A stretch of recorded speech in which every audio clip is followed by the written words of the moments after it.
You do not know where your decisions come from. They pop up like hiccups.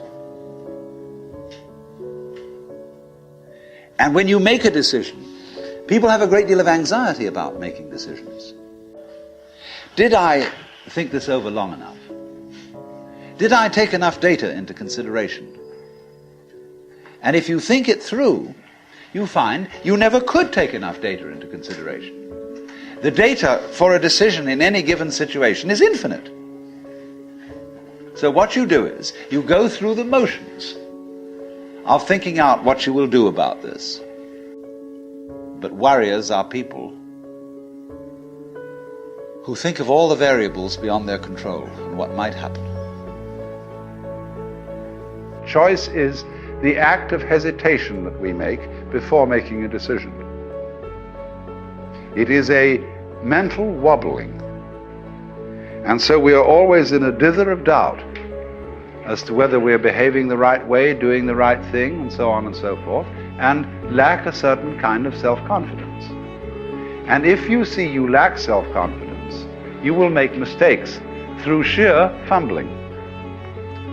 If you do have self-confidence, you may get away with doing entirely the wrong thing. You have to regard yourself as a cloud in the flesh, because you see, clouds never make mistakes. Did you ever see a cloud that was misshapen? Did you ever see a badly designed wave? No, they always do the right thing.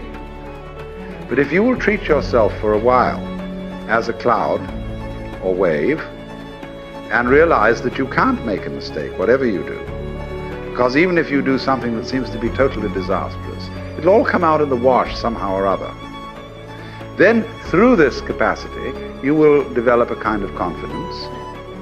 And through confidence, you will be able to trust your own intuition. Now, this is the middle way of knowing it has nothing to do with your decision to do this or not. Whether you decide that you can't make a mistake or whether you don't decide it, it's true anyway. That you are like cloud and water. And through that realization, without overcompensating in the other direction, you will come to the point where you begin to be on good terms with your own being and to be able to trust your own brain. Each of these lives is the right one. Every path is the right path. Everything could have been anything else, and it would have just as much